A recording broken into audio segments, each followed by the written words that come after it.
Abra sua Bíblia em João 21, versículo 15. Eu vou falar sobre ardente coração.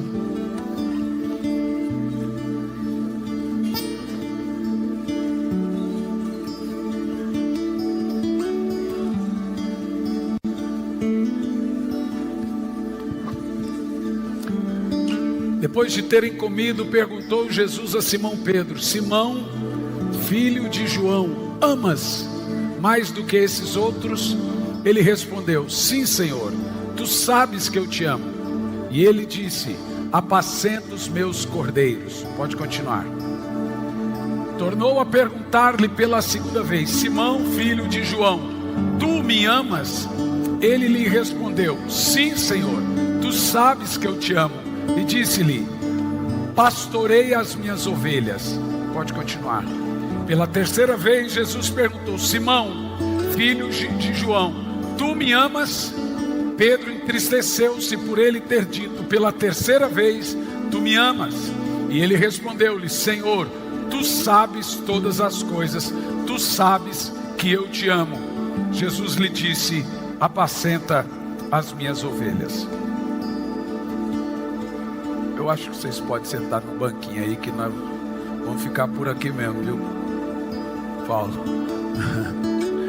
Que agorinha vai ser agorinha. Em primeiro lugar, nós devemos entender aqui o contexto e o conteúdo da pergunta de Jesus a Pedro. Preste muita atenção no que eu vou te dizer. A Bíblia é muito mais um livro de perguntas do que um livro de respostas. Muitas vezes que você tentar procurar na Bíblia respostas, você não vai encontrar, porque a maneira de Deus lhe responder é lhe fazendo perguntas. Para te ter uma ideia, por exemplo, Jó fez uma pergunta a Deus, e sabe como Deus respondeu Jó? Com 75 perguntas. E ao final das perguntas, o Senhor diz: onde é que você estava onde eu fiz isso? Onde você estava quando eu fiz o mundo? Onde você estava quando eu fiz o Leviatã? Onde você estava quando eu delimitei os caminhos do mar? Ao final das contas, Jó disse: bem sei que tudo podes, e que nenhum de seus planos podem ser frustrados. Em outras palavras, Jó está dizendo: não deveria ter perguntado. Se você for analisar na Bíblia Sagrada, preste muita atenção nisso, você vai perceber que nós temos 3 categorias de perguntas na Bíblia. E elas têm uma importância muito grande no contexto que eu vou falar aqui. Nós temos as perguntas verticais, perguntas horizontais e perguntas introspectivas. Ou seja, nós temos perguntas na Bíblia que nos levam a refletir a nossa relação com Deus. Ou seja, perguntas retóricas, perguntas que a Bíblia vai fazer, que levará você a refletir como que está a sua relação com Deus. Essas perguntas são chamadas de perguntas verticais. Nós também temos perguntas na Bíblia chamadas de perguntas horizontais. São perguntas que a Bíblia vai fazer, que nos levará a refletir a nossa relação com o próximo. Então muitas vezes você vai encontrar a Bíblia fazendo algumas perguntas que nos levam a refletir como eu estou me relacionando com o próximo. O terceiro tipo de perguntas que nós temos na Bíblia são perguntas reflexivas. O que elas querem dizer? São perguntas que nos levam a refletir a minha relação comigo mesmo. Por muitas vezes você vai encontrar na Bíblia perguntas que me levará a refletir como eu estou. Vou te dar 3 exemplos desses 3 tipos de pergunta. Primeiro exemplo, perguntas verticais. Deus chegou em Adão e disse: Adão, onde está você? Pensa comigo, será que Deus não sabia onde estava Adão? Sabia ou não? Então por que pergunta?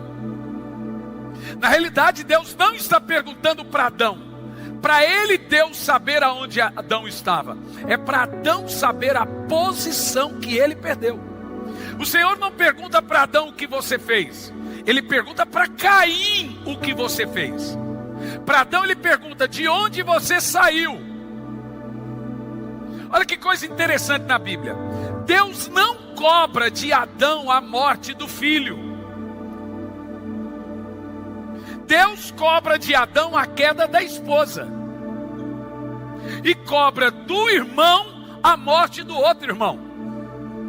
Ele não diz: Adão, cadê seu filho? Ele diz: cadê sua esposa? E quando o Abel morre, ele diz: cadê seu irmão? Veja, o pastor, o servo de Deus, ele tem uma responsabilidade pela noiva do Senhor.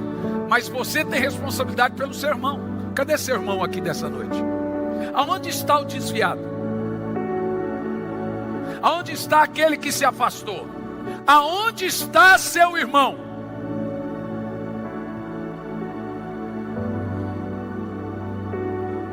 É porque a igreja. Não, onde é que está seu irmão? Então agora o Senhor vem para Adão e fala: aonde você está? A resposta de Adão é posição e não condição. Adão vem e diz: eu estou escondido. Vê, ela está relacionada a uma posição que ele perdeu e não uma condição que ele perdeu. O Senhor está perguntando para Adão: você antes estava comigo, agora você caiu dessa posição. Agora me responda: onde é que você está agora? Veja, é uma pergunta que já tem a resposta na pergunta. Deus estava levando Adão a refletir a relação com ele que ele tinha acabado de perder. Perguntas verticais. Aí nós temos muitas na Bíblia, e você deve entender quando for ler a Bíblia, se a Bíblia está te levando a refletir isso. Segundo tipo de perguntas, perguntas horizontais. Temos aqui um exemplo que eu acabei de citar: cadê o seu irmão? Ora, será que Deus não sabia e não viu que Caim havia acabado de matar seu irmão? Bom, mas a resposta, ela é mais simples do que a pergunta, porque ela está na boca de Caim. E mesmo de forma irada ele responde: por acaso sou eu o guardador do meu irmão? Responda você. Ele deu a resposta. Agora, diferente da primeira pergunta, que é posição, a segunda é condição. A condição de Caim era cuidar do irmão. Agora nós temos uma pergunta de posição, e elas são perguntas verticais, que Deus te leva a ver sua posição nele, reinando em vida, posição de filho, posição de amado. Isso é posição. Mas o segundo tipo de pergunta que a Bíblia também nos leva a refletir são as nossas condições. O que as minhas atribuições, o que eu devo fazer nessa obra, o que eu devo fazer com o próximo, com a pessoa que eu convido para ir para a igreja, com o dom que eu recebo. Condição, qual é a condição? Onde é que está seu irmão? A resposta de Caim, ela sinceramente supre Deus. Por acaso sou eu o guardador do meu irmão? Deus faz aquele joinha cínico de WhatsApp. Sim, você é. Pelo menos deveria. Então agora são perguntas que você reflete a sua relação com o próximo. Terceiro tipo de perguntas em categorias na Bíblia, agora são perguntas reflexivas. Um exemplo desse tipo de pergunta na Bíblia é o Senhor vindo para Jacó, e pergunta: qual é o seu nome? As ideias. Como assim, qual é o teu nome? Deus não sabe meu nome? Vejam que nenhuma dessas perguntas a resposta é para satisfazer Deus. Quando Deus vem para Jacó e pergunta qual é o seu nome, agora ele quer levar Jacó a um passado e um futuro. Lembra quem você era e veja agora quem eu te torno. Você era Jacó, trapaceiro. Agora você é Israel, filho amado, menina dos meus olhos. Então qual é o seu nome? Sou filho de Deus, justiça de Deus em Cristo. Agora nós temos uma resposta que supre. Deus não deu a resposta quando ele perguntou: Jacó, qual é o seu nome? Jacó deu a resposta, disse: Jacó é meu nome. Ele disse: era. Drogado era seu nome, prostituta era seu nome, alcoólatra era seu nome. Agora o seu nome é justiça de Deus em Cristo, filho amado meu, menina dos meus olhos. Eu disse-te desses exemplos a nível de introdução, porque nós temos aqui em João 21:15, 3 perguntas de Jesus, e o coach acha que descobriu as perguntas. Jesus começa abordando Pedro. A ideia aqui, para você entender, é que Jesus vem restaurar Pedro, depois da ressurreição. Pedro tinha abandonado Jesus, negado Jesus, lembra a história do galo? Pedro foi embora, pediu as contas e disse para Jesus: não quero mais trabalhar para você. Jesus foi embora. Agora Jesus ressuscita, e a primeira pessoa que ele vai atrás, de Pedro. Deus é um reciclador. Eu fico maravilhado como ele não desiste. E provavelmente, veja, eu não posso falar, isso é por hipótese, não tem como provar isso na Bíblia, mas se Judas não tivesse se matado, talvez, conhecendo o meu bondoso Senhor, provavelmente pelas características, ele talvez teria ido atrás de Judas também. Você nunca vai ver na Bíblia Jesus chamando Judas de traidor, ou, desculpa, de ladrão, seu ladrão. Você não vê a ofensa de Jesus a Judas. Ele diz: um de vocês é o traidor. Ele poderia dizer: você, seu vagabundo, é o traidor, porque ele sabia. Jesus não ofendia, era de uma singeleza, de uma empatia, até com seus inimigos. O seu tom de voz era maravilhoso. Agora Jesus vem a Pedro. Primeira coisa que você precisa entender nas 3 perguntas de Jesus a Pedro, é entender a regrinha básica: por que a Bíblia me faz perguntas em vez de me dar respostas. O grande problema do mundo hoje é querer ter resposta para tudo. Na internet todo mundo tem uma resposta. Todo mundo é médico, todo mundo é juiz, todo mundo é não sei o que, todo mundo tem uma resposta. Mas Deus não dá respostas, Ele faz perguntas reflexivas. Ele quer que você pense. Então, a primeira coisa que Jesus faz aqui é a pergunta de Jesus a Pedro. Deixando na tela o verso 15 congelado.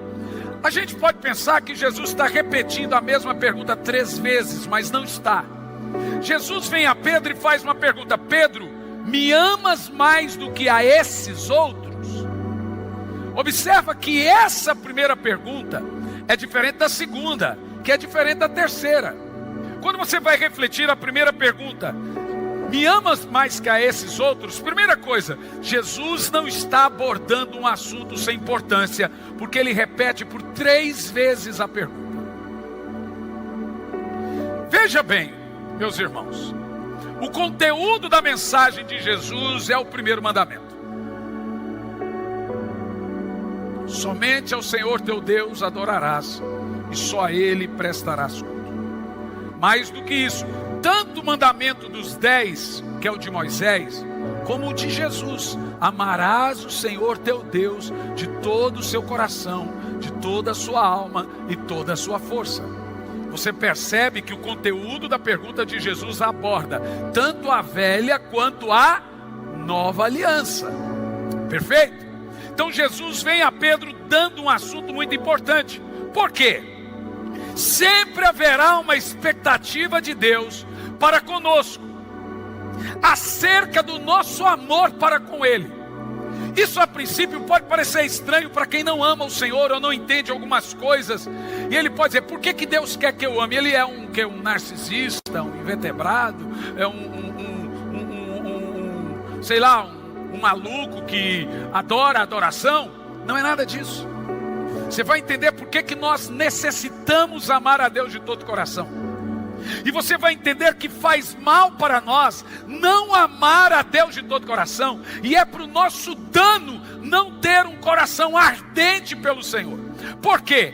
Assim como um peixe não sabe que está molhado, porque é da sua natureza estar dentro da água, alguém que não queima pelo Senhor está fora de sua natureza.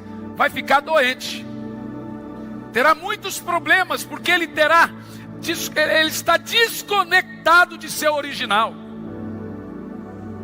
Vou te explicar isso de maneira bem simples, para você entender. Quando perguntaram para Jesus qual é o maior de todos os mandamentos, qual é o principal e o primeiro mandamento, Jesus responde: amarás o Senhor teu Deus de todo o seu coração. Agora veja bem, nós devemos nos perguntar se esse é o maior mandamento, por que se fala tão pouco? Significa que amar a Deus do jeito que Ele espera que eu ame é o maior de todos os mandamentos. Isso também significa que não amar a Deus de todo o coração é o maior de todos os pecados.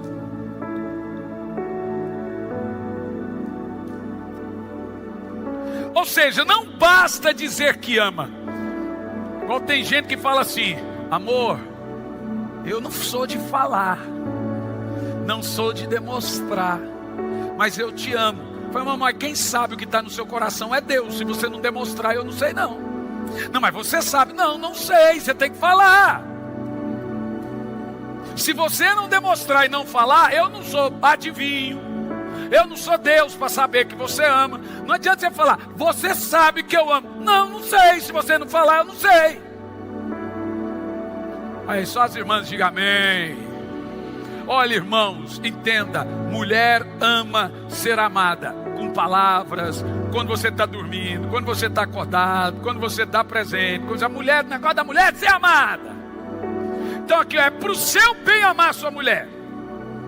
Se você não amar a sua mulher, o mais desalmado será você. Olha, o diabo não tem esposa por vários motivos. Primeiro, que ele não sabe dar amor. Segundo, que ele não gostaria de ter péssimas sogras. Porque uma mulher mal amada vai ter mãe defendendo, vai tocar o terror. Deixa eu falar uma coisa, irmão. A mulher precisa ser amada, senão ninguém aguenta. Esses dias alguém olhou para minha esposa e falou assim: como você é tão linda, tão meiga, transpira. Eu falei assim: é porque eu deixo ela linda. Por que você deixa ela linda? Porque eu a amo. Então faz o rosto dela ficar bonito. Você acha que eu vou perder essa, meu irmão? Eu amo, é por isso que ela fica bonita assim. Porque não existe mulher bela sem ser amada.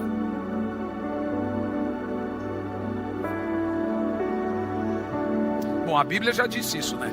Que é o coração alegre que deixa o rosto bonito. Então, quem quer ser amado aí? Vou mudar a pergunta. Você vai fazer a mesma pergunta que o outro Tom. Quem quer ser bonito aí? Agora presta atenção nisso. Quando Jesus aborda a questão do amor a Deus, é o mesmo conteúdo que eu estou falando. Ame a sua mulher para o seu bem. Está entendendo o que eu estou falando? É para o seu bem que você ame a sua mulher.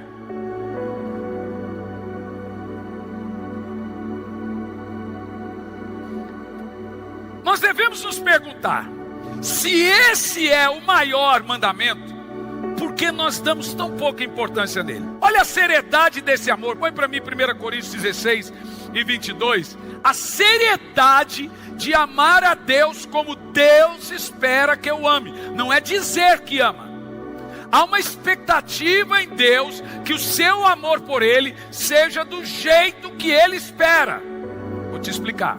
Olha o que diz esse texto. Se alguém, lê em voz alta, que seja amaldiçoado. Uau. A palavra anátema ali é maldito. Veja que coisa interessante. Paulo está dizendo o seguinte: se alguém não ama o Senhor, é amaldiçoado. Bom, o que Paulo está dizendo é: se alguém não ama o Senhor como tem que amar. Não é sair por aí dizendo eu amo o Senhor, porque todo mundo pode falar isso. Agora, que tipo de amor Deus espera que eu tenha para com Ele? Olhe bem para mim, irmãos. A palavra anátema aqui, classificado como abominável ou maldito, quer dizer o seguinte: é inadmissível em uma relação com o Senhor Jesus que ela não seja fundamentada no amor.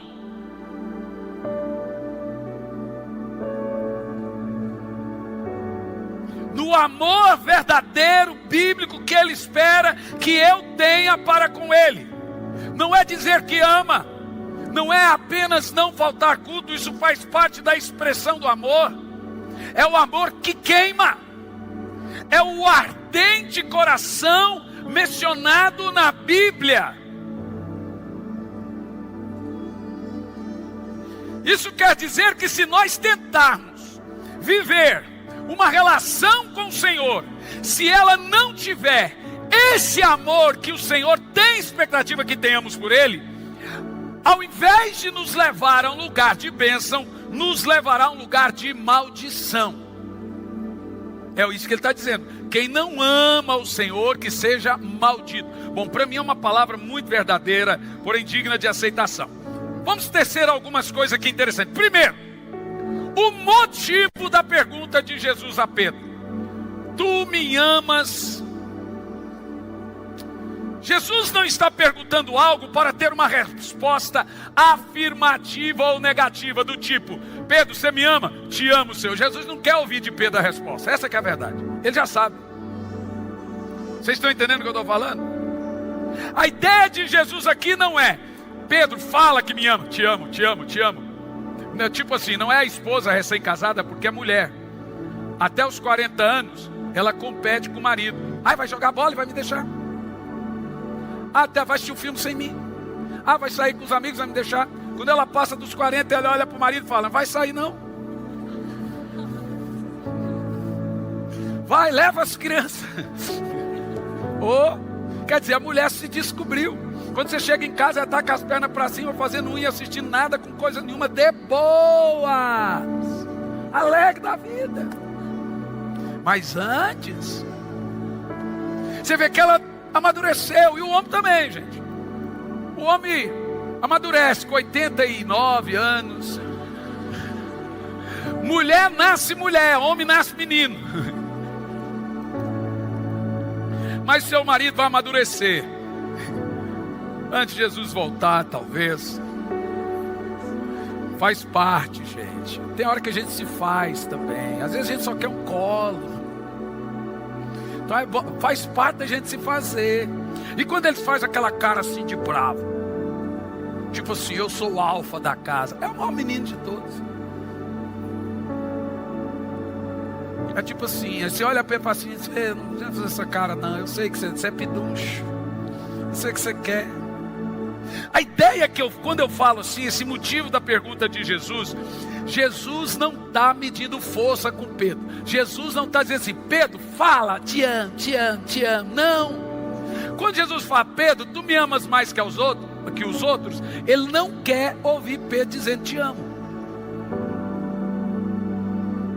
A ideia da pergunta é conduzir Pedro a uma autoavaliação se ele realmente diz que ama. E por quê, gente? Porque todos nós, de tempos em tempos, teremos que fazer uma autoavaliação sincera de como anda o nosso amor por Jesus. Presta atenção nisso. Na realidade, Jesus quer saber de Pedro aqui, não é se ele ama, é o tipo de amor. Qual é a intensidade? Você me ama? Amo, Diego. Como você me ama? Então minha filha de 7 anos fala: papai, todo dia, né? Eu estou em casa. Você me ama? Te amo, filha. Ela pergunta: como? Ela está querendo dizer, de que tamanho? Aí eu tenho que falar do tamanho do universo. Aí ela dorme.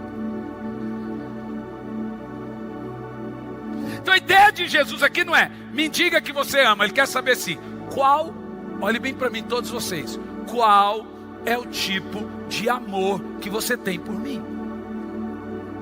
Mas para eu responder isso, eu tenho que avaliar. Então Jesus está levando Pedro a um lugar de avaliação de sua fé, de seu cristianismo, do que ele acabou de cantar, dos seus cultos que ele frequenta, das ofertas que ele dá. Veja, qual é o tipo de amor que você tem por mim?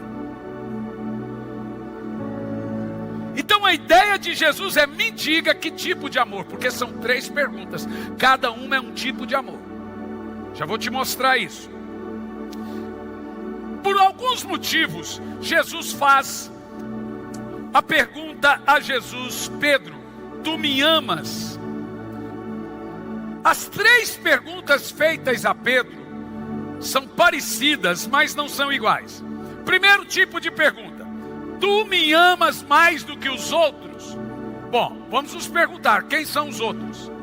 Jesus está levando Pedro a competir quem ama mais a ele? Não.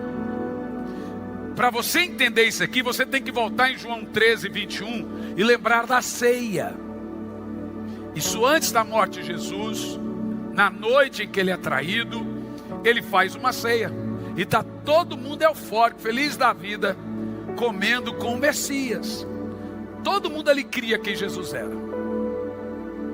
E Jesus olha aquela euforia toda, ele acaba com a graça.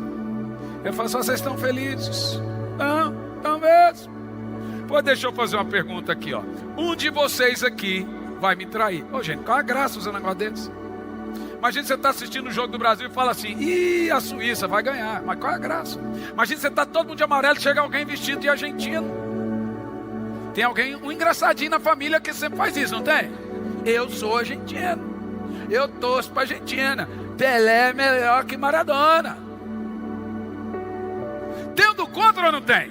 Sempre tem. Agora você imagina, Jesus está ali, está todo mundo feliz. Jesus, gente, é festa. Para que Jesus fazer um negócio? Ele fala assim: ó, um de vocês aqui é o traidor.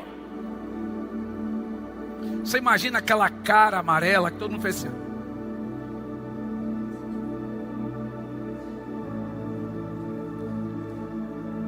Já imaginou? Hã? Aí começa um a perguntar para o outro: sou eu, Senhor?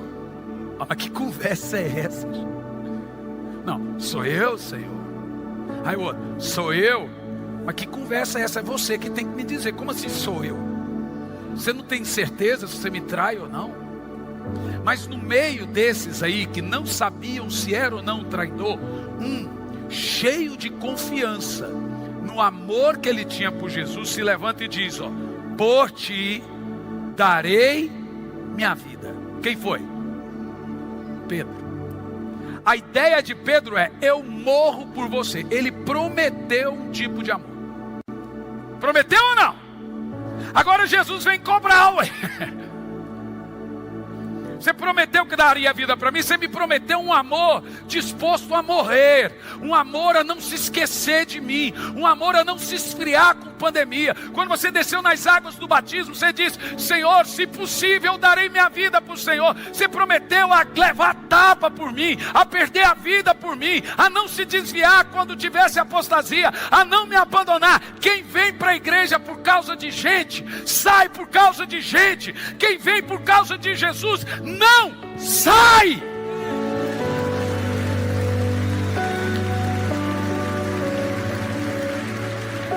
Pedro prometeu um amor e entregou outro.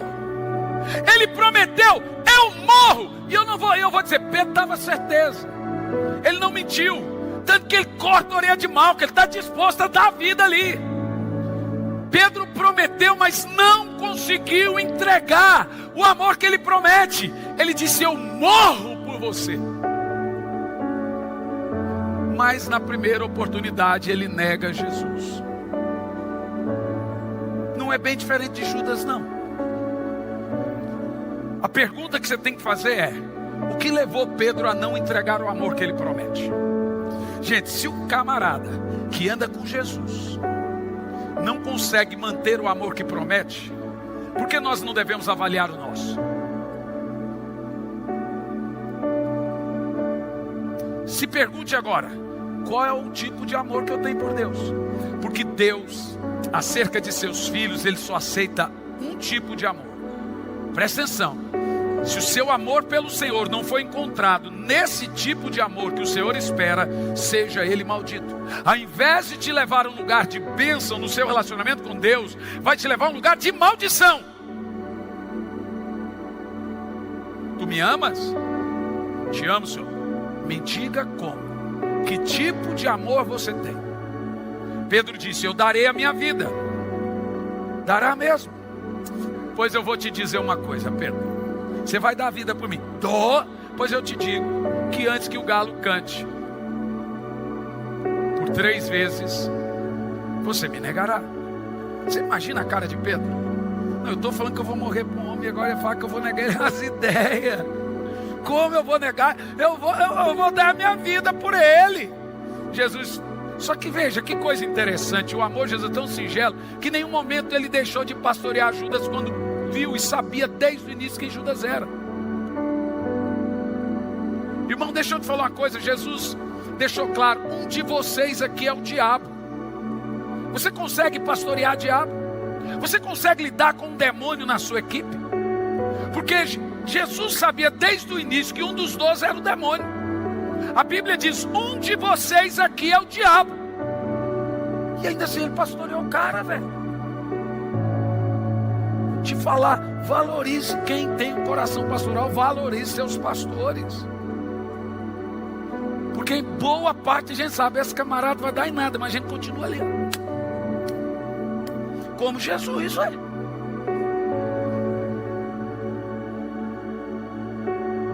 Que coisa interessante. Jesus sabia que Pedro ia trair. Jesus sabia que Judas ia trair. Em nenhum momento ele censura, critica. Ele apenas fala a verdade. Em nenhum momento ele agora sai daqui, seus traidores. Ele fala assim, ó, eu só estou dizendo que um de vocês é o traidor e que você vai me negar.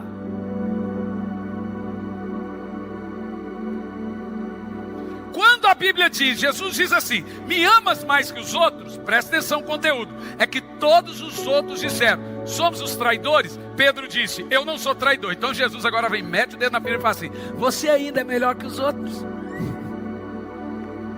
Você ainda me ama mais do que os outros, que não sabia se ia trair ou não. Você tinha tanta convicção que não ia trair. Então eu estou te perguntando, Pedro, veja, primeiro que Jesus vem para restaurar o Pedro que desistiu do ministério. E ao invés dele restaurar, não tocando na ferida, ele mete o dedão na ferida da traição. Fala assim, você ainda me ama mais que os outros discípulos?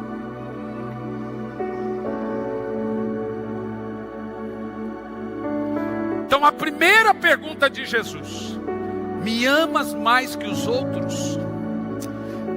Quando Jesus diz isso, você vai se lembrar que todos os discípulos debandaram, inclusive Pedro. Eu fico tão maravilhado que se Jesus não ressuscita e vem atrás deles, nós não estaríamos aqui. Nós lembramos só da parte boa, mas você vai se lembrar que todo servo de Deus alguma vez na vida foi rejeitado. Imagina Paulo. Paulo começa o ministério voando. Ele cai, não sei se é do cavalo, do avião, do barco, do jato, ele cai. E agora ele fala, eu vou arrebentar, eu sou o apóstolo que tem condição de pregar, arrebentar, porque eu posso chegar entre os gentios. E ele chega lá na igreja, ele vai ser membro de banco. Mas 1 ano, 2 anos ser membro, dói. Mas ele fica 16 anos. Você pega um cara do tamanho de Paulo e põe ele no banco 16 anos, é para tratar o cara. Para piorar as coisas, quando chega aos 13 anos de ministério ali, Paulo questiona porque que ele não prega. Veja, se o pastor te manda embora da igreja, é triste, não é triste, gente? Mas se Deus te manda embora da igreja, fala, não te quero mais. Deus chegou em Paulo e disse, vai para sua casa, que eu não te quero mais. Aí ele vai embora, vai lá fazer suas tendas e esquece o ministério. Paulo tinha que entender o que é ministério. Ele não é autopromoção, ele é auto-rebaixamento. No reino de Deus se cresce assim, lá no mundo assim. Aqui, quanto mais baixo você está, mais alto você fica. A posição que Deus ama é a que você viu aqui do Paulo há pouco, de todos, que estava tão tremenda essa adoração, que quando você vê uma adoração tão cristocêntrica, a sua vontade não é de subir na cadeira.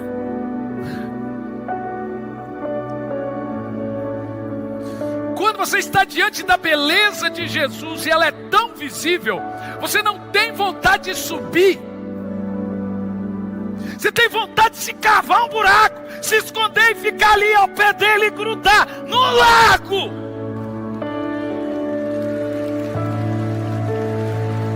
O verdadeiro adorador, ele quer prostrar-se. Diz que não há glamour no evangelho. Não há romantização no Evangelho. A romantização atrapalha o fervor, porque ela faz você pensar que você é amado, e de fato você é, mas ela faz você amar também seu pecado, sua condição atual, não leva ao arrependimento, você não se dobra, você fala, então Deus me aceita assim. Não, Ele te aceita, assim não. Ele diz, vem, mas deixa a mala do lado de fora. Vem, mas deixa a mala lá. Mas quando você não tem a revelação de Jesus, você tem uma revelação de um amor distorcido, romantizado. Nem você trata seus filhos como você quer que o Senhor te trata.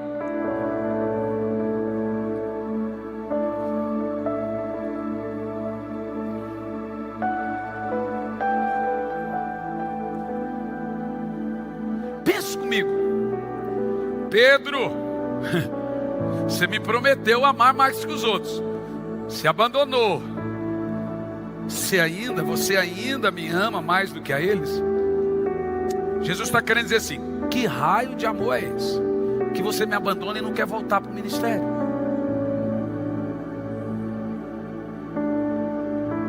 Você prometeu. Jesus agora está cobrando o amor que Ele prometeu. Agora nós temos, segunda coisa nessa pergunta interessante, a avaliação do tipo de amor. Esse é o ponto muito importante. Por quê?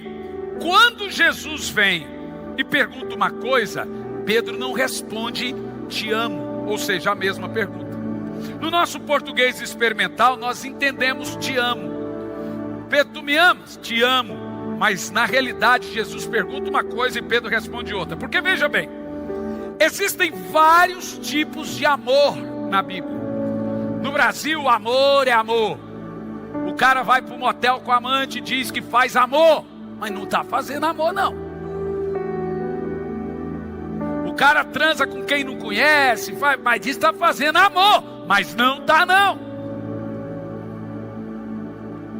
Na Bíblia, quando se usa o termo amor, você tem que saber qual amor ela está falando. Por exemplo, nós temos na Bíblia, famosíssimo, são 3 tipos de amor, mas são 4.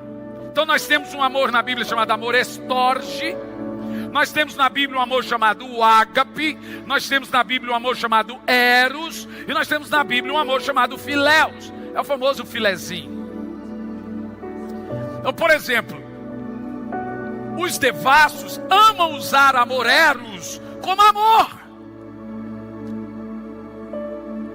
Nós usamos a mesma palavra para tudo, mas a Bíblia não. Quando Jesus pergunta para Pedro, tu me amas? Ele nem usa a palavra amor. Ele usa a palavra Pedro, agape me. E Pedro não responde te amo, porque Jesus não usa a palavra amor. Pedro responde, Senhor, filéus me. Te explico. Amor estorge na Bíblia é o amor familiar, de pai para filho, filho para pai.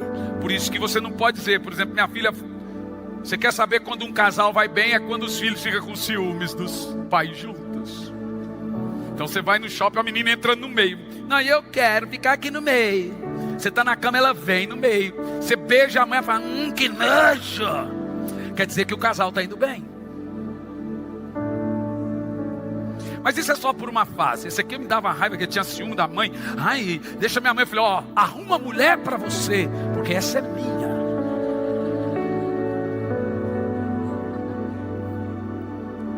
Então, mas ela perguntou, papai, quem você me ama? Que ela morre de ciúme do pai. Quem você ama mais? Eu ou a mamãe? Coisas de meninas, né? Mulheres são competidoras entre si.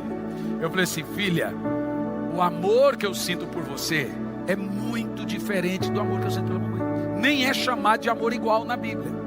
É chamado de amor familiar. Daí surge a palavra estorge. É o amor que a mãe sente para o filho, que o filho sente pela mãe, que o pai sente para o filho, e etc. Por isso que é um contrassenso. Violência familiar. segundo tipo de amor que nós temos na Bíblia é o amor eros. E esse é o amor sexual, que nem é chamado na Bíblia de amor. Nós traduzimos por, mas está ali eros. Eros é a atração física, é hormônio. E gente, vai por mim, hormônio não se converte. Tem uns que são até endemoniados.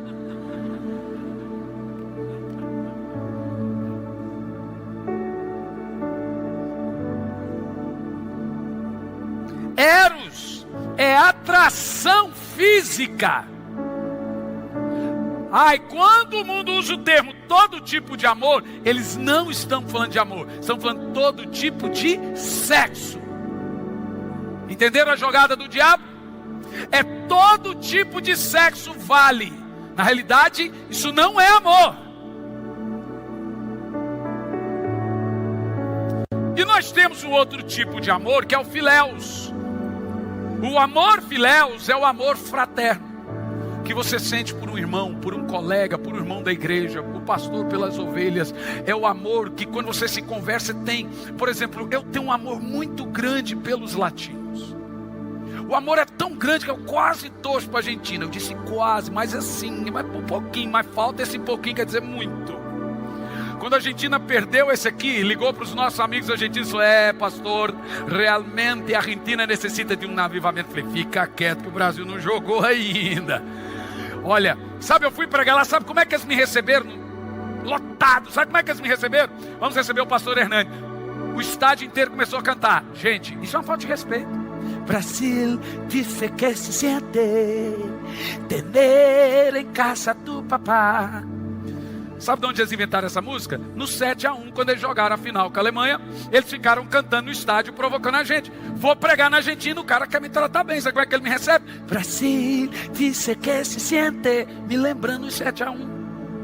Falei: vai ter o troco, vai ter o troco. Como é que você vai torcer para um povo desse, gente? Oh Senhor, mas eu amo tanto a eles, tanto a eles. Mas realmente eu tenho um amor muito grande pelos latinos. Mas é grande mesmo. E isso eu entendo que é chamado. Você pega amor pela terra do seu chamado. Esse amor fraterno, esse amor filéus. Sabe que quando você sabe que Deus te chamou para algo, queima o seu coração no seu chamado. Quem cuida de criança tem um amor por estar fazendo aquilo. Isso é o filéus. Amor filéuzinho. Nossa, eu amo tanto aquele irmão, amo tanto aquela irmã. Isso é chamado de amor filéus. E tem o amor ágape, que normalmente a gente traduz o amor ágape como amor de Deus simplesmente. Na realidade, a tradução do amor ágape é amor sacrificial. Por que nós traduzimos por amor de Deus? Porque é o único que pode ter da espécie. Alguém diz que mulher, mãe tem amor ágape. Na realidade parece. Por que mãe não tem amor ágape? Porque já tem mãe matando filho. Já tem mãe abandonando filho. Tem mãe sim que o amor da mãe é o mais parecido com o amor ágape. E tem mãe sim que se sacrifica por filhos. Mas nunca como Deus. Nem o pai, o melhor pai do mundo, vai se parecer com Deus. Por isso que Ele é o nosso Pai que está nos céus.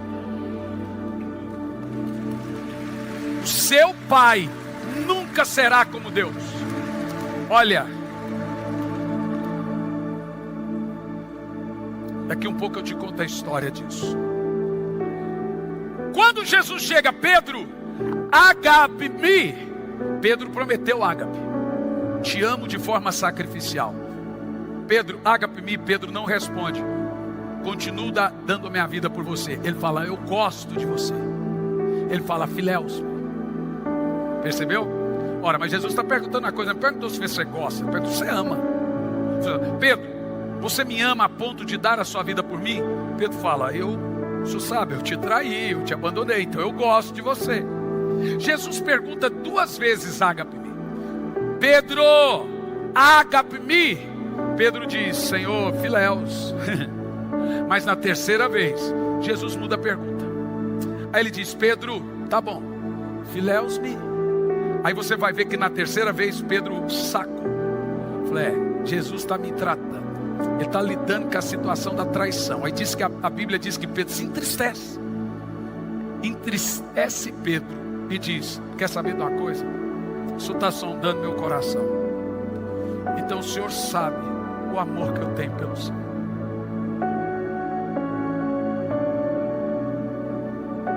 Quem aqui não gostaria de amar mais Jesus do que ama? A ideia de Pedro ali, quando ele se entristece, é que ele realmente percebe na avaliação que o amor que ele dizia ter, ele não estava tendo. E isso choca Pedro.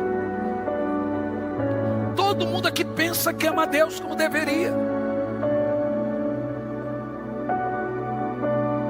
E quando o Senhor pergunta, só tem um amor que Deus aceita de seus servos. É o amor sacrificial, senhoras e senhores. E eu provo para você na Bíblia. Jesus disse que os seus servos que não abandonam a casa, pai, mãe, bens, filhos, tudo por amor a mim, não é digno de mim. O que é que Jesus está falando? Eu só aceito de meus servos o amor ágape. É tão verdade que Jesus disse: vocês serão traídos, vocês serão mortos, vocês serão assassinados por minha causa. O que tem de pastores, veja, só da igreja que nós cuidamos, são dezenas, fomos uns 8 pastores nesses anos de 2 anos e meio de pandemia que abandonaram. Simplesmente falaram: não quero mais ser pastor, está aqui, saíram. Muitos chegaram no púlpito: a partir de hoje eu não quero mais pastorear a igreja. Não, porque eu estou em depressão, estou em angústia. Nós entendemos a dor dos pastores. Não é fácil, é ser humano, mas Jesus não te mentiu. Ele falou assim: ó, você vai sofrer, você vai ser traído. Você está disposto a entrar? Ninguém entrou nesse negócio enganado. Eu agora sirvo Jesus. Então saiba que lá na escola você vai ser o mais odiado. Se tem 40 funcionários, um é o crente, manda embora o crente. Ele não mentiu. Ele disse que você ficaria decepcionado com apostasias, escândalos. Você vai ver gente que você confiava escandalizando. Você vai se decepcionar. E aí, vai continuar firme? É nesse contexto que Judas diz: em todas essas situações, mantenha-se firme no amor de Deus. A palavra firme no amor de Deus é: o amor de Deus aqui é uma coluna. Vem a tempestade da apostasia, a tempestade da pandemia, a tempestade do escândalo, de quem você confiava te decepciona, você segura no amor de Deus, e a tempestade vai, e você continua firme nesse amor, nesse amor. A pergunta é: você está firme no amor de Deus? Jesus não mentiu para ninguém. Ele disse: ó, muitos viram meu nome, vão trair, vão mentir, vão ser falsos, vão roubar, vão abusar, vão enganar. Então ele falou assim: ainda assim, você quer entrar nesse negócio? Eu lembro que quando eu estava indo para o noivado, eu já ensinei meu filho a ter essa jogada. Eu cheguei para minha núvia e eu disse a ela: olha, é o seguinte, eu sou obreiro, eu não tenho estudo, eu não tinha nem início da 3ª série aos 19 anos. Eu disse para ela: você está disposta a comer ovo, só ovo comigo? Ou feijão puro, feijão puro. Você está disposta a não comer nada? Não vai ter picanha. Você está disposta a padecer? Porque eu sou do campo, eu não tenho nada para te oferecer. Não tem dinheiro, minha filha. Você é estudada, é de uma família abençoada. O que é que você quer comigo? Você está disposta? Gente, eu pintei o bicho para ela. Qualquer coisa agora é lucro. Pensa, ela nunca reclamou de nada, porque eu falei assim: ó, eu prometi o pior, tudo é lucro agora, você viu. Então você chega para a menina e fala assim: eu te prometo, vamos montar no cavalo branco. Monta os 2 no cavalo branco, depois cai os 2 no cavalo.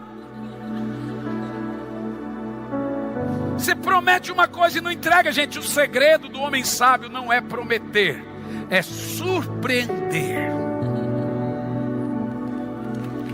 Surpreenda, não prometa. O problema de Pedro foi prometer. Senhor, ai, eu te prometo. Ai. A pergunta aqui agora: que tipo de amor você tem pelo Senhor? Um amor que não aguenta um tapa no rosto? Gente, eu teria tanta vontade de contar tantas experiências minhas em alguns países fechados, mas eu não posso. Mostrei vídeo aqui, aquele vídeo que eu te mostrei ontem, dos militares. Mostrei para um pastor, ele pediu, manda no WhatsApp para eu ver ele. Rapaz, quando eu vi, estava no telão da igreja dele, tive que ligar, falei, pelo amor de Deus, tira isso aí que eu volto nesses países depois. É o tipo de coisa que eu nem posso falar. Tem países que eu vou pregar que eu não posso pôr nem foto. Aquela coisa tremenda, eu não posso. Tem lugar que você vai por puro amor ao voto, ao chamado.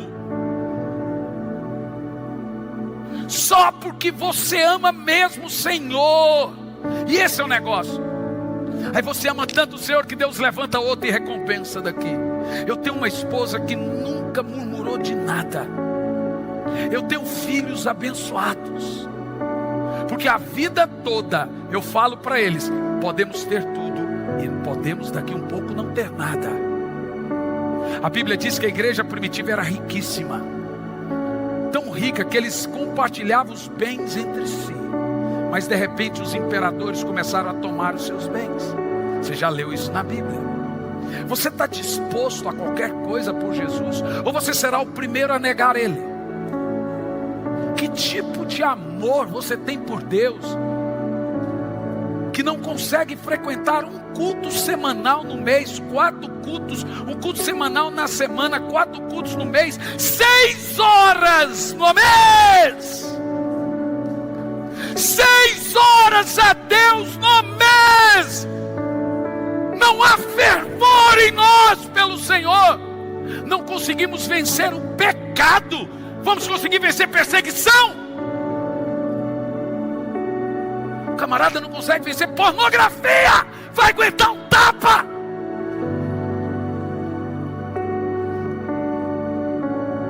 Que amor nós temos. Arde. Olha para mim, igreja. Arde o seu coração por Jesus. Pois quando a Bíblia nos chama para voltar ao Senhor, ela usa esse amor. Ela diz, voltem-se para mim de todo o seu. Sabe a palavra de todo o coração ali? A palavra de todo o coração é ardente coração. Deus não aceita um amor que não arde por Ele.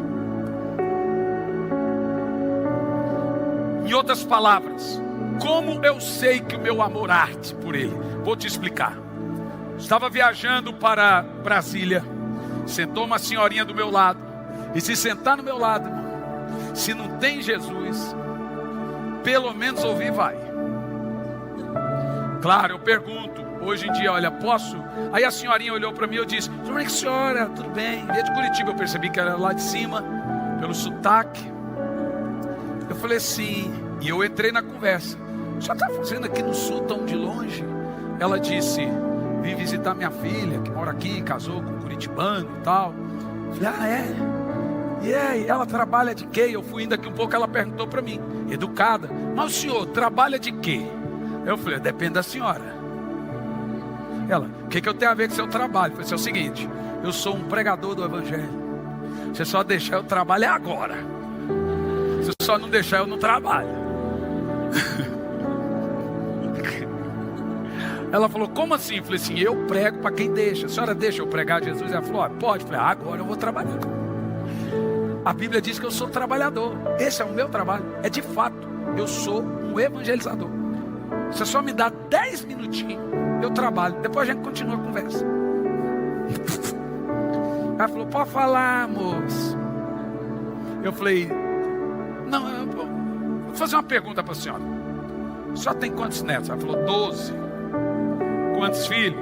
6. A senhora sabe o nome de todos os netos? Claro, né, moço? E a idade? Deixa eu ver.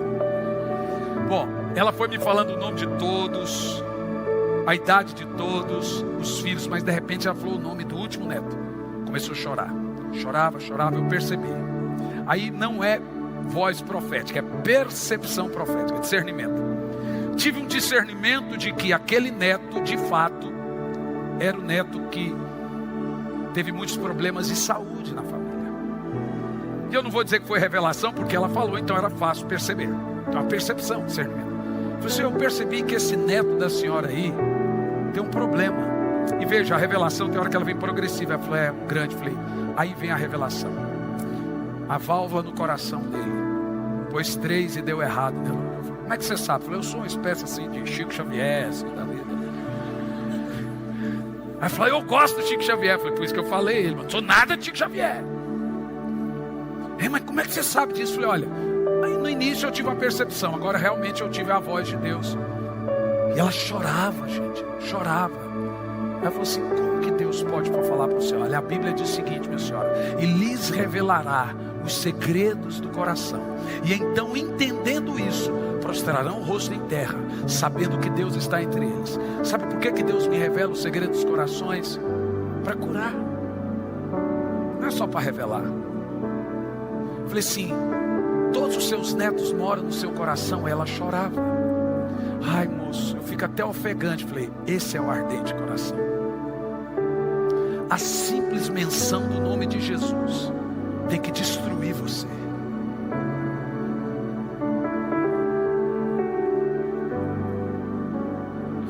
Eu nunca pedi para viajar o mundo. Eu nunca pedi para levantar um paralítico.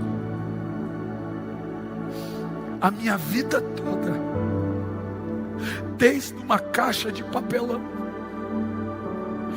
era saber quem o Senhor era. Você pega a criancinha que veio no meu colo, eu não sei se a mamãe veio, estava com ela, menininho, acho que 3, 4 aninhos. Se a mamãe tiver aí, me dá um sinal para eu ver. É difícil, é tanta gente aqui. Nem a mão a gente vê. Ali a mamãe. Consegui ver. Olha, quando você faz isso aqui, entrega a idade, viu, gente? Então, agora você viu que eu sou pai do Gianluca. A menininha veio aqui e falou assim, eu quero ver Jesus. Quantos anos tem sua menina? 3 anos. E ela falou, falei, como você quer ver? Eu quero conhecer Jesus. Falei, vamos fazer o seguinte, vem cá, senta no meu colo, fecha os olhos. Ela está até dormindo ali no colo. Falei, só tem uma maneira de você ver Jesus, bebê. Fechando os olhos. Ela falou, por quê? Porque ele é espírito. Bom, isso é a linguagem de uma criança. E você começa a ver o coraçãozinho dela arde. Arde, arde, arde, arde. John Wesley chamou isso de dia do coração em chamas. Normalmente é o dia que você tem a experiência com o Espírito Santo. É quando ele queima o seu coração. É isso que Jesus reclamou para Pedro. Vou te explicar o que é o amor que Deus espera. Na época da Guerra Fria, tinha acabado a guerra do Hitler e o resto do mundo. Os comunistas querem pegar o seu filão e os capitalistas o seu pedaço do mundo. Então o mundo é dividido em 2 blocos, capitalistas e comunistas. A turma da União Soviética e a turma do cara lá da Inglaterra, o Churchill e o Roosevelt. Então boa parte dos Estados Unidos e Inglaterra pega o mundo, os capitalistas. A outra parte pegam os comunistas. A Rússia agora começa a promover, patrocinar revoluções no mundo. Mao na China, Cuba com Fidel e Che Guevara, na realidade Ernesto Guevara. No Brasil tentaram fazer isso também, vocês conhecem um pouco da história. Mas a Rússia patrocina as revoluções. Acontece um negócio. Cuba era uma ditadura militar. mas era uma ditadura patrocinada pelos barões americanos. Então, em tese, tinha uma liberdade, porque os Estados Unidos exigiam essa liberdade. Lá tinha igrejas do tamanho dessa igreja aqui, gente. Igrejas poderosas, ricas. De repente, numa madrugada, 4 horas da manhã, Ernesto Guevara, que foi o ministro da Economia de Fidel Castro, invadem Cuba. Na realidade, Fidel Castro já era um cubano, advogado, é preso, mas agora ele vem patrocinado pela União Soviética. A primeira coisa que Fidel Castro e Ernesto Guevara faz em Cuba é proibir liberdade de culto. Ele manda fechar as igrejas. E se você pega livros que conta a história do comunismo, como da Bulgária, Torturado por Amor a Cristo, tem um filme maravilhoso, você vai sofrer uns 3 dias assistindo esse filme. Ou Refúgio Secreto, Bambus na China. Você pega lá o irmão Yun, aí você vai falar assim, eu não sou crente. Aí você vai entender que não existe uma compatibilidade. No entanto, preste muita atenção. Fidel Castro chega em Cuba. Em uma das histórias de tantas testemunhadas em livros, nós estaremos em Cuba pregando agora, tá? Uau, estou muito motivado. De fato, muito mesmo. Muito motivado. Todo o país é aberto para o evangelho, contanto que você não espere voltar para casa.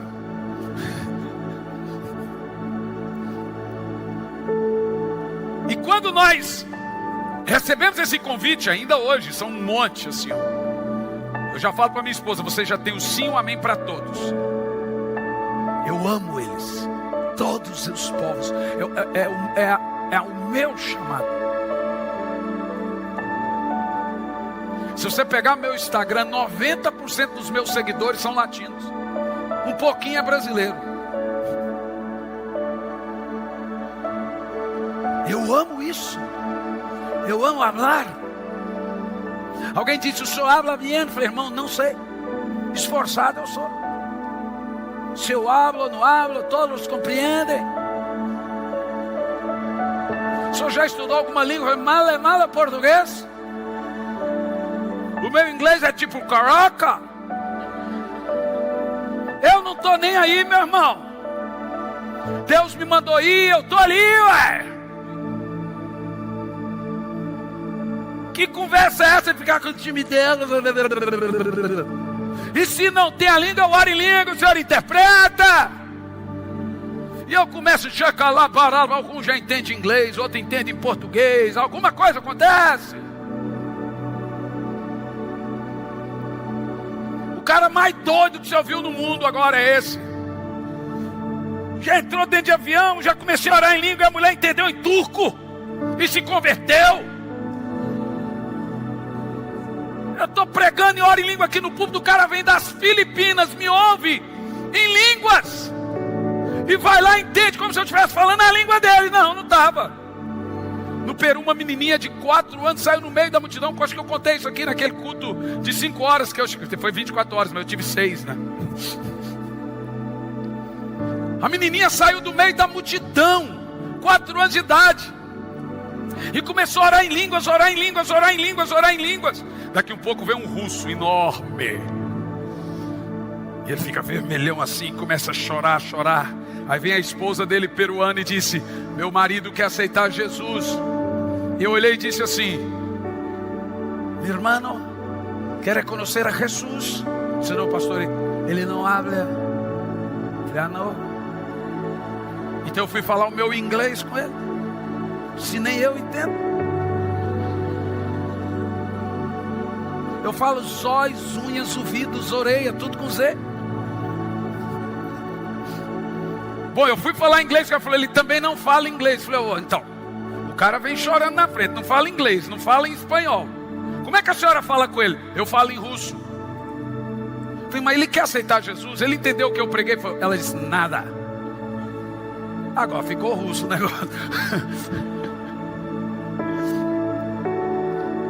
Eu falei, mas por que ele quer aceitar Jesus? Porque tudo que o senhor está pregando, essa menina está pregando para ele em russo. Eu falei, mas ela não está pregando em russo, ela está orando em línguas.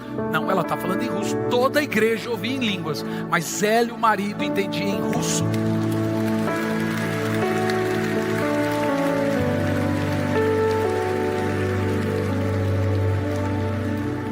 Se você não tiver uma percepção de amor a Deus de fato, você nunca terá uma percepção de, primeiro, quem você é. Amar a Deus é a cura da sua alma. Eu vou te dizer de novo, você só será realizado, feliz, curado completamente quando o seu coração arder pelo Senhor. A presença de Deus, eu só consigo explicar ela assim. A presença de Deus me dá a verdadeira revelação de como eu sou amado. Quando Ele me visita, eu tenho uma sensação que eu sou tão amado, tão amado, tão amado, tão amado, que nenhuma acusação do diabo pode impedir aquilo.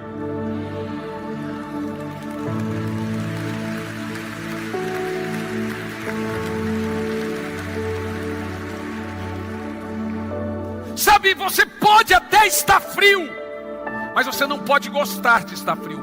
É mal para você. A sua doença, sabe, o problema da igreja é o seu distanciamento do fervor do Senhor. E diz o Senhor, o meu povo se esquece de mim. Então toda a Bíblia você vai ouvir o termo, voltem-se para mim. O Senhor quer uma oração fervorosa, uma adoração fervorosa, um povo fervoroso, não um povo religioso, mas um povo que ama. Escute o que eu vou te dizer, Deus não quer que você leia a Bíblia. Ih, estava tão bom até agora, olha a loucura, esse pastor bebeu. Vou dizer pior, Deus não quer nem que você ore. Deus não quer que você jejue, mas Deus não quer nem que você venha em culto. Deus quer que você queira fazer tudo isso. Você tem que querer orar. Ele quer que você ame buscá-lo. Quem me dera morar na casa do Senhor. O pardal encontrou casa, a andorinha um ninho para si, mas eu encontrei os teus altares. Agora é hora de louvar, agora é hora de ir ao culto. Ei, agora é hora de servir. Ele quer que você tenha um coração em chamas por Ele. Ele quer que você o ame de todo o seu coração. Não apenas faça, mas ame amá-lo. Me ame de todo o coração, porque a sua cura, a cura da sua alma, é quando a presença dele lhe invade. Então, Fidel chegou numa igreja como essa aqui, com mais de 100 soldados, e parou. Isso é muito comum na América Latina. Você chega, está cheio de militares. Assim, em culto, os militares estão tudo dentro da igreja. Se eu pudesse eu mostraria para você, mas não farei isso. Eu já vou esses dias em alguns deles, mas mostrei o pastor aqui. É comum, os militares tudo ali. Daqui um pouco Fidel sai do meio deles e vem à frente e grita para o pastor: "Caia-te, predicador! Caia-te!" O pregador continua a pregar, ele: "Caia-te!" Pegou uma menina: "Caia-te, senão mato esta ninha!" Quando o pastor olhou e percebeu, era a filha dele. Ele pegou a menina, pegou a arma e pôs na cabeça da menina: "Se você não se calar, eu mato essa menina." A esposa ficou de pé, o pastor calou. A esposa gritou: "Continua, meu amor, continua." Então, enquanto ele punha a arma na cabeça da menina, a esposa cantou: "El decidido seguir a Cristo, el decidido seguir a Cristo, el decidido seguir a Cristo, no vuelvo atrás, no vuelvo a... Pá! Matou a menina. E o pastor continuou. Ele disse: cai-te, senão mato tua esposa. Ele pegou a esposa. A igreja toda ficou de pé. A cruz está também, el mundo atrás de fora. A cruz está ante mim, el mundo ficou para trás. A cruz está diante de mim e o mundo ficou para trás.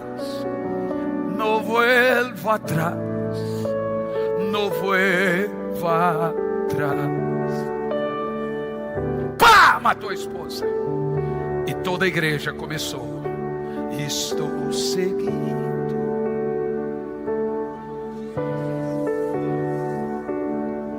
Nesse caminho. Sabe o que você está cantando? Cante então de verdade.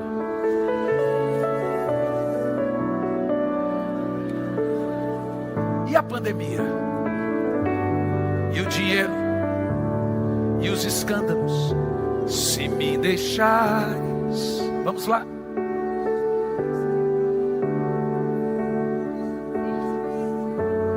Se me cercarem muitos perigos, se me deixarem os pais e amigos. Como é que faz Nova Aliança? Para trás não volto, não volto, não. Você ama o Senhor? Pois eu quero que você tenha uma visão da bondade dele. É esse amor que ele espera de seus servos.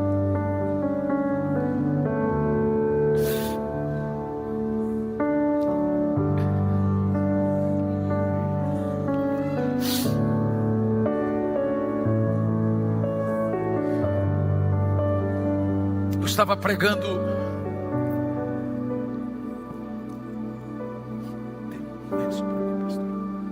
Eu sou meio ranhento.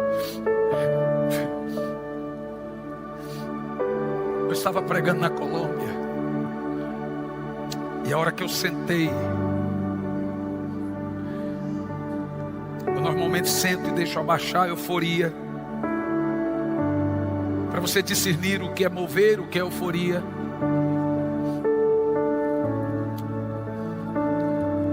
E a hora que eu abaixei os olhos, eu tive uma visão. Visão é o que você vê, revelação é o que você sente, a percepção da visão. Mas essa eu vi uma visão, tive uma visão. Parou na minha frente um homem, um fecho de luz. A hora que eu abri o olho, eu vi e fechei os olhos.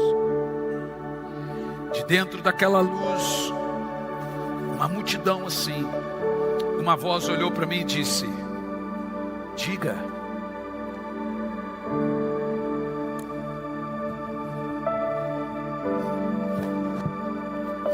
Diga, sou ou não sou fiel? Diga se eu não sou uma caixa de papelão como um mendigo.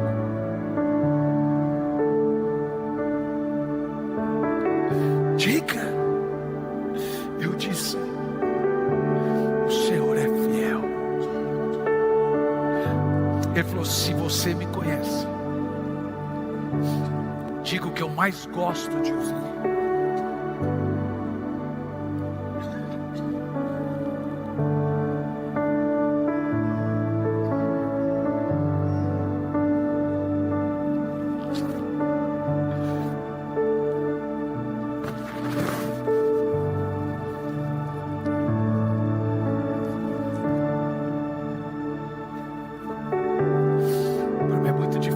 De Jesus.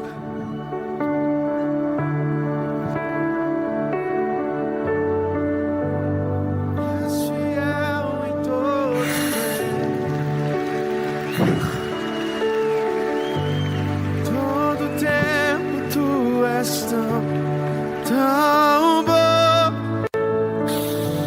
com todo o fôlego que tem.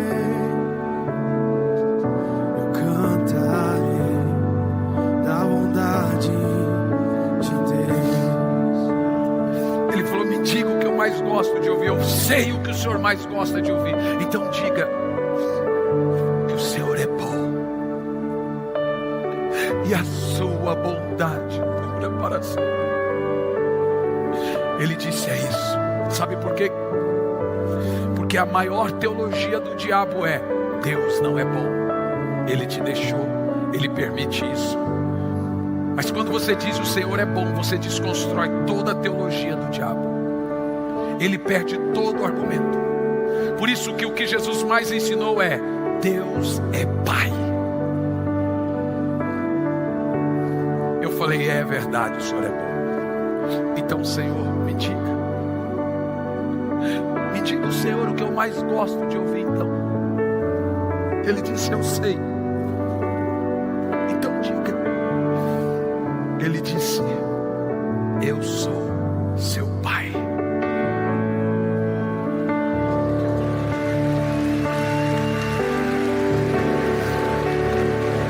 Te amo, tua graça. Você terá um batismo da presença dele agora. Todos os dias. E você vai ver o que é batismo com o Espírito Santo. Vai ver o desespero do amor dele agora. E ele vai reavivar seu coração agora.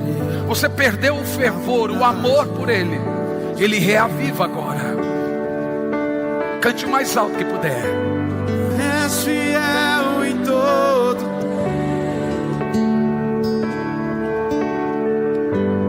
Todo tempo tu és tão bom. Todo fôlego que tem, eu cantarei da bondade de Deus. Nós já vamos continuar. Eu preciso concluir a mensagem, irmão. Quem pediu para você levantar? Em Apocalipse 2, versos de 1 a 5, você vai entender que frieza espiritual não é uma condição aceitável ou tolerável a Deus. É o pecado mais grave da Bíblia. Escute bem isso. Apocalipse 2, de 1 a 5. Ao anjo da igreja em Éfeso escreve: estas coisas diz aquele que conserva na mão direita 7 estrelas, pastores, e que anda no meio dos 7 candelabros, igreja. A igreja que o Senhor está presente porque Ele é adorado. Há outras que Ele está presente investigando, mas Ele está presente em todas. E continua: conheço as tuas obras, o teu labor, a tua perseverança, e que não pode suportar homens maus, e que pusestes a prova os que a si mesmos se declaram apóstolos e não são, e achastes mentirosos. Você gostaria de congregar na igreja de Éfeso? Uma igreja perfeita moralmente. Ali não tem os adultérios, as fornicações das outras. Uma igreja perfeita socialmente. Mais do que isso, uma igreja perfeita ali, você vê, doutrinariamente. Você gostaria de ser membro da igreja de Éfeso? Qual é o pecado dessa igreja? O maior de todos os outros. E olha o que ele diz: tens perseverança e suporta a prova por causa do nome. Você sabe ser perseguido. Qual o problema dessa igreja então? Se ela é socialmente perfeita, moralmente perfeita, ela ajuda os pobres, doutrinariamente perfeita, e não falta culto. Persevera, vou te mostrar. Tenho, porém, contra ti o fato de abandonar o fervor, o primeiro amor. Então uma irmã, uma menina procurou Luciano Subirá e disse: pastor, ora por mim que eu estou em crise. Luciano, muito amoroso, olhou para ela e disse: o que você tem? Ela disse: eu perdi o primeiro amor. Ele disse: então não é em crise que você está, é em pecado. Porque quando Deus vai lidar com a sua frieza espiritual, a sua falta de queimar o coração pelo Senhor, olha como ele diz, continua o texto: lembra depois de onde caístes. Olha para mim, toda essa igreja aqui, não queimar pelo Senhor é queda. Ele reconhece como caído. Por isso que ele diz: levanta tu que dorme, desperta dentre os mortos. Mais do que isso, quando ele vai lidar com o frio espiritualmente, ele diz assim: aconselho que volte às primeiras obras e se Então ele não fala para você tratar um irmão frio, vem cá, ele fala assim, manda ele se arrepender. A falta de amor pelo Senhor é a quebra do primeiro mandamento da velha aliança e a quebra do único mandamento da nova aliança, que é amar a Deus de todo o coração. Você quebra tanto a velha aliança quanto a nova aliança. Não está ardendo pelo Senhor. Diziam os discípulos no caminho de Emaús, queimava o nosso coração enquanto ele falava. Jeremias disse: suas palavras queimam. Davi disse que o seu amor queima. Salomão comparou o seu amor ao fogo que ateia e queima. Mas pastor, e Pedro então? Bom, Pedro decaiu do amor. Ele realmente tinha noção do que ele ia fazer. Ele tira a espada e vai para a briga, mas ele decaiu do amor. Por que Pedro decaiu do amor? Porque provavelmente ele viu a perseguição a Jesus, o Jesus humano, fraco, a cruz, ele esfriou. A perseguição esfria a gente, mas não desvia. O que desvia é a apostasia, é o escândalo, a decepção. A perseguição, inicialmente você tem medo, mas depois ela te queima. Então deixe-me te falar uma coisa: o que fez você decair do seu primeiro amor? Vocês acham que avivamento é o quê? O Senhor hoje, nós temos a visão de uma árvore seca, em muitos crentes, sem vida, mas a Bíblia diz: ao cheiro das águas.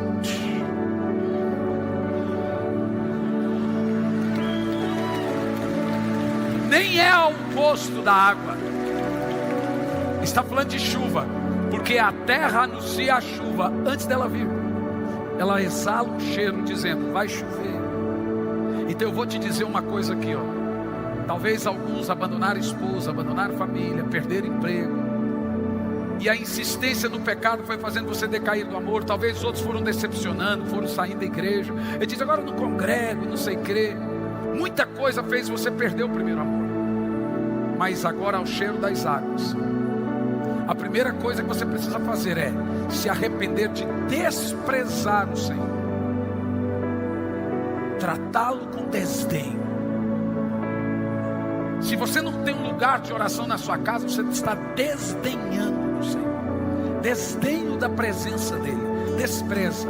Tratamos melhor o cachorro do que o Espírito Santo, porque no cachorro todo dia a gente vai lá, passa a mão, põe uma aguinha, põe a comida. É desprezo mesmo que a gente tem pelo Senhor. Mas o Senhor hoje, olhe bem para mim, Ele não convoca somente essa igreja aqui, a extensão da igreja do Senhor em Londrina. Ele convoca a sua igreja: voltem-se para mim. Sabe o que é mais tremendo em Pedro? Que o sonho de Pedro era dar vida por Jesus. Quando Jesus vem, Jesus diz: eu vou te dizer como você vai morrer por mim. Você vai estender as mãos e morrer por mim com os braços abertos. E Jesus agora vem dizer a Pedro como ele morreria. Ou seja, eu tenho uma boa notícia para você que decaiu do amor. Pedro teve um amor fulgurante pelo Senhor, decaiu do amor, mas depois o amor aumentou, porque ele deu a vida por Jesus. Ele morreu numa cruz de ponta cabeça. Isso significa que você pode decair do amor, não é tolerável. Mas o amor diminui, não é tolerável. Mas ele também pode aumentar.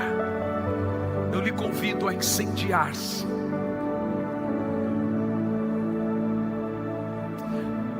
E eu ministro agora um batismo do fogo do Espírito. Eu quero ouvir só o som do desespero do Espírito em alguns corações agora. Vamos ouvir isso. Você vai ver quando esse fogo queimar e entrar, e vai queimar tanto. É o dia do ardente coração. Você vai sentir uma ardência agora, Espírito Santo, ao cheiro das suas asas.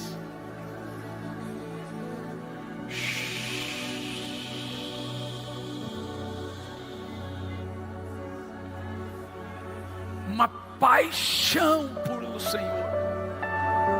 Muitos terão uma visão de Jesus agora.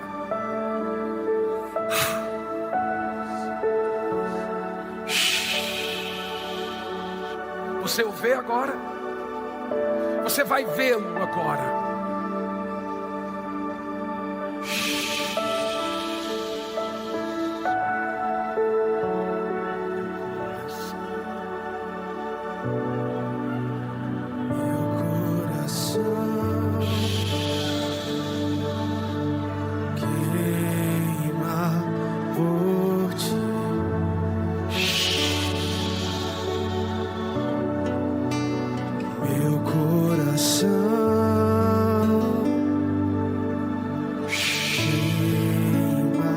Para Ele: Senhor, tem muito tempo que os meus olhos não choram por Tua presença. Então Ele diz: lembre-se quando você chorava por mim, das suas primeiras experiências. Esse é o verdadeiro batismo de fogo. Meu coração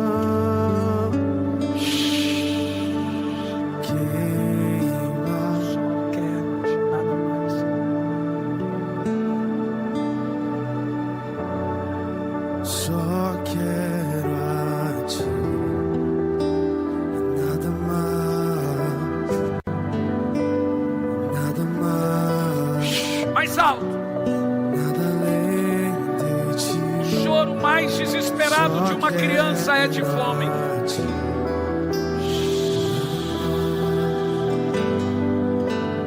Nada mais,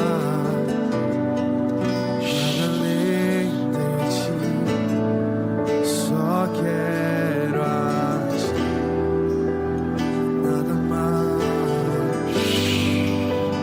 nada mais. O que vai manter a igreja de pé é esse fervor, é nada mais. Só quero a ti.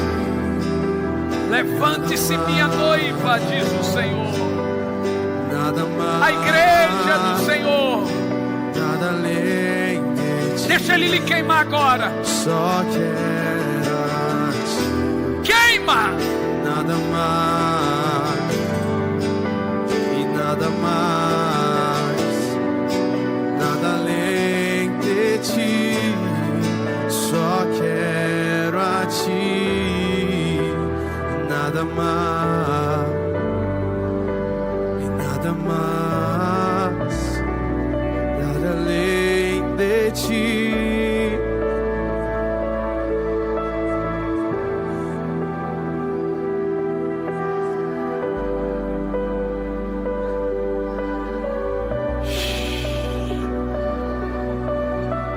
Espírito Santo, começa a batizar agora. Você vai ser convidado às madrugadas com Ele. Você queria isso? Pois o Espírito Santo agora, Ele vai te levar aos pés de Jesus.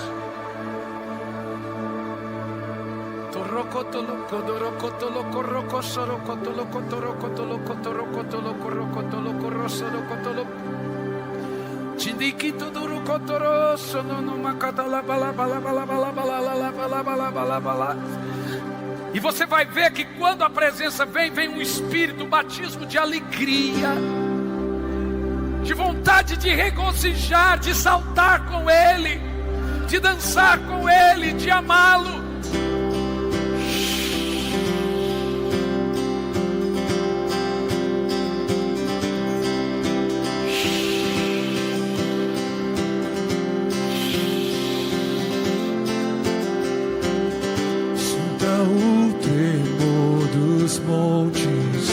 Ouçam o ecoar do mar, quando o povo se levantar para adorar.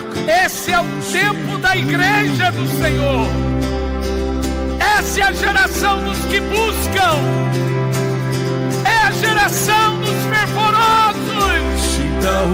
Aonde está a igreja poderosa? Ouça as vozes. Vamos lá, vozes.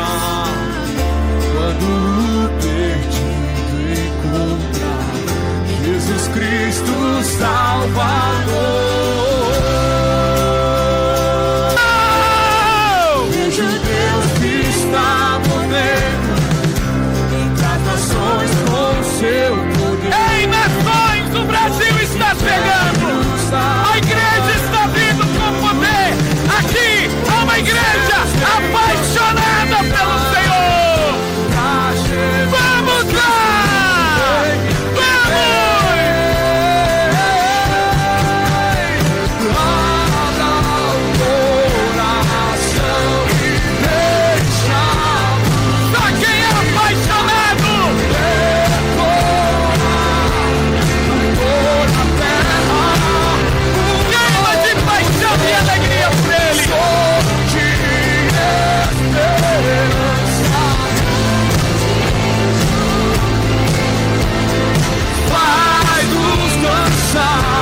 Ao Rei da Glória, abra o coração e deixa música ecoar por toda a terra. É isso que cura a sua depressão. O som É isso que cura a sua ansiedade. Essa dança cura doenças, cura câncer, cura diabetes, cura artrite. Vamos! A alegria dele é a sua cura. Abra o coração e deixa Nós te amamos, Senhor. música ecoar por toda a terra. Um novo som de esperança.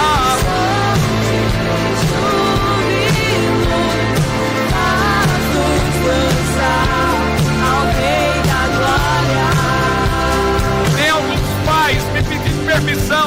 Se pode deixar os filhos virem à frente, podem deixar. Eles entendem o que o Senhor está fazendo aqui. E você também.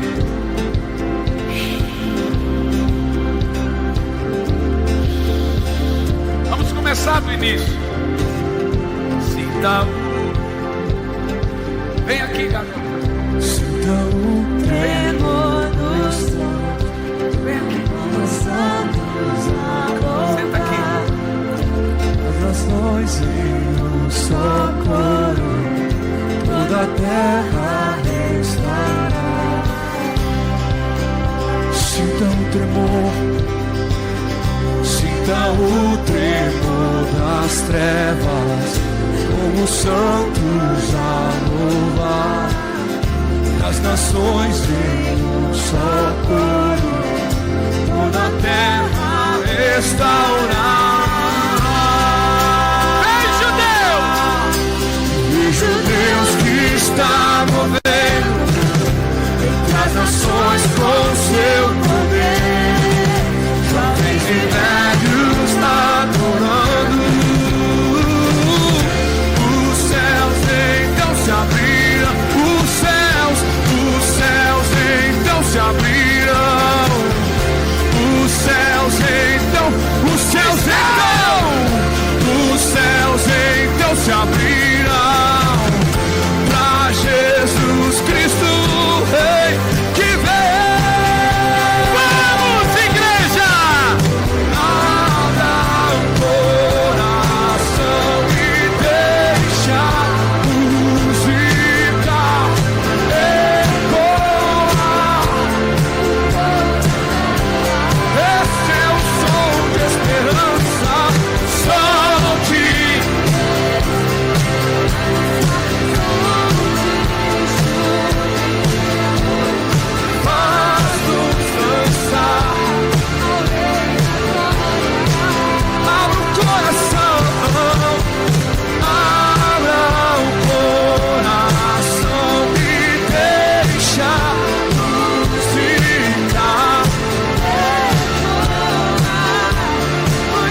canção de misto de devoção e alegria.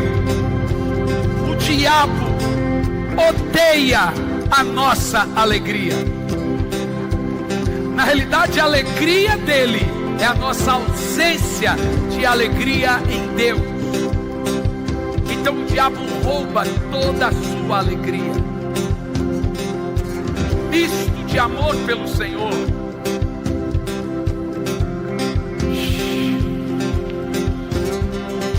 Tem que ser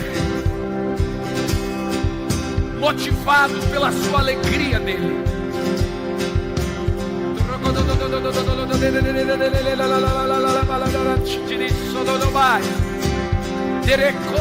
Vamos, ore em línguas por 3 minutos.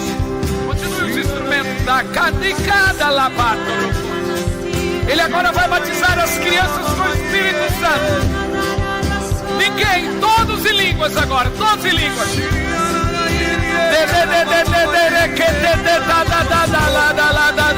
Agora câncer vai sair, doenças vão sair. Ele vai batizar com dons proféticos. Crianças, abrem a boca e comecem a orar em línguas agora. Vamos lá. Essa é a nossa festa. É a festa do Espírito. É a festa do Espírito. Vamos, igreja do avivamento. Enche-se do Espírito agora. Enche-se do Espírito agora. Torre de cada lapaz. Terequece de calabaz. Dirisso no locote de calabaz. Derive que teles. Oh, oh, oh. Sejam cheios do Espírito agora. Sejam cheios do Espírito agora. Cheios do Espírito agora. Cheios do Espírito agora.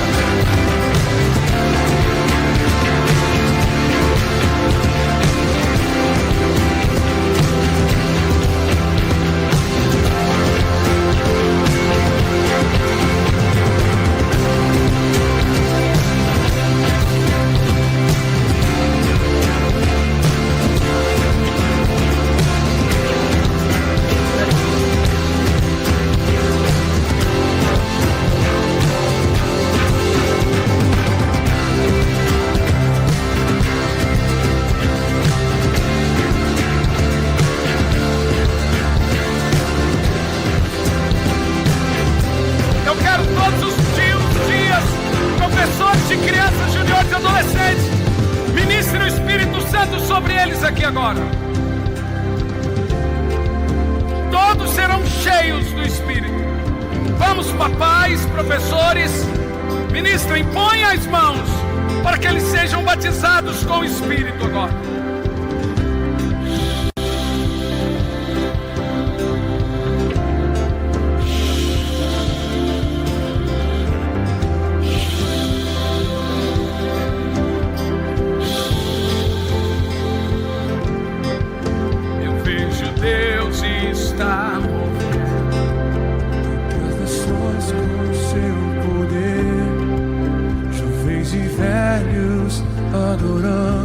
E o que?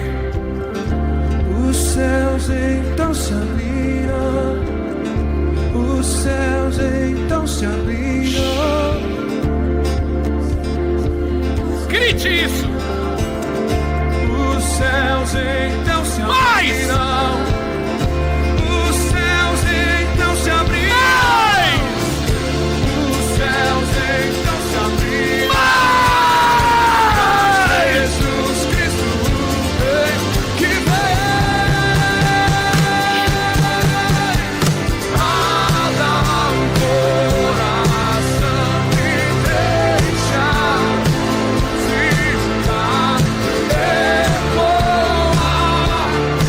Oh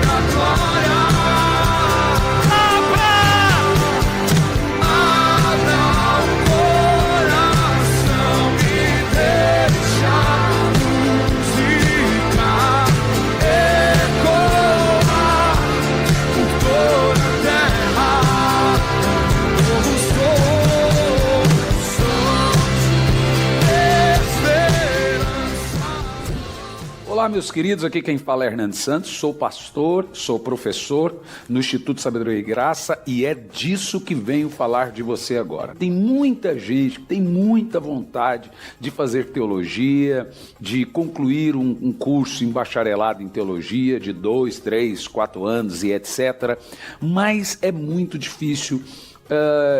Ainda mais se tratando que você tem que ir lá no curso, disponibilidade de horário e vem as questões de valores. Eu fiz um levantamento por alto dos valores mensais de um curso livre de teologia. Fica na média aí de 500, 600, 700, 800 reais por mês que você paga durante todo o curso. O que nós fizemos? Disponibilizamos uma maneira de você fazer um curso. Eu dou essas aulas no sistema EAD, o curso está todo ele pronto, são 2 anos de disciplina, ou seja, você faz 1 ano e depois tem que fazer uma rematrícula para o próximo ano, no caso 2 anos de disciplina, com conteúdo de bacharel em teologia. Olha o valor que você paga anual no curso, são 2 anos, R$460. Eu já vi gente terminar o curso em 3 meses, 4 meses, etc. Aí você abre a matrícula para o 2º ano do curso. São 2 anos com conteúdo de bacharel em teologia. É R$460 ano, entendeu? Por ano. Gente, R$460 não equipara a parcela mensal de um curso comum livre em teologia. Um curso comum livre em teologia, a média é de 500 para mais por mês. Então você vai fazer R$460 o curso e eu estou dando a aula para você com conteúdo de bacharel em teologia com o sistema EAD. O que é sistema EAD? A gente tira tudo aquilo que é pormenores e vai direto ao ponto. Não tem aula de 1 hora, tem aula de meia hora, tem aula de 15 minutos, tem aula de 20 minutos. Ou seja, tem todas as aulas da teologia sistemática e o certificado chega na sua casa se formando no Instituto Sabedoria e Graça. O que você pode fazer agora? Você vai entrar no site sabedoriaigraca.com, sabedoriaigraca.com, e você vai se inscrever no curso, passa o seu cartão.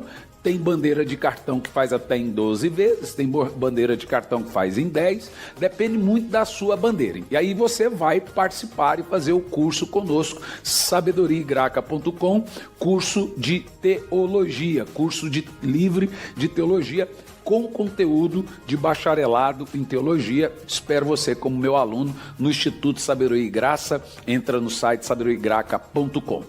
Que Deus te abençoe.